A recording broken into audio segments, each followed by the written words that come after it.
பொதுவாகவே interim budget என்று சொல்லக்கூடிய இடைக்கால பட்ஜெட்டில் எந்த அறிவிப்புகளும் வருவதில்லை.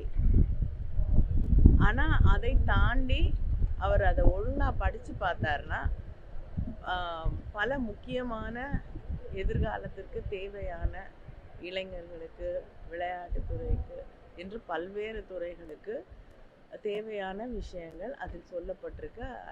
அதனால் ஏதோ ஒன்று வெளியில் போயிடணும் அப்படிங்கிற ஒரே காரணத்துக்காக அவர் ஒரு அரசியல் நாடகத்தை அரங்கேற்றுவது சரியாக இருக்காது.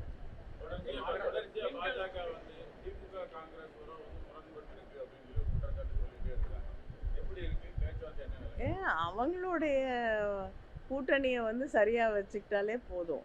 ஏன் மற்றவங்களுடைய எதிர்கட்சிகளோட கூட்டணியை பற்றி அவங்க கவலைப்படுறாங்கன்னு எனக்கு தெரியல.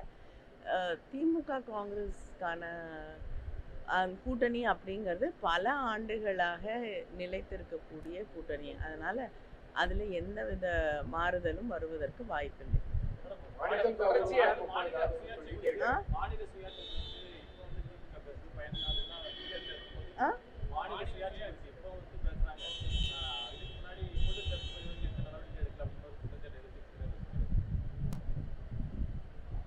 மாநிலத்தையே கொண்டு போய் அடகு வச்சவர் தான் எதிர்கட்சி தலைவர்.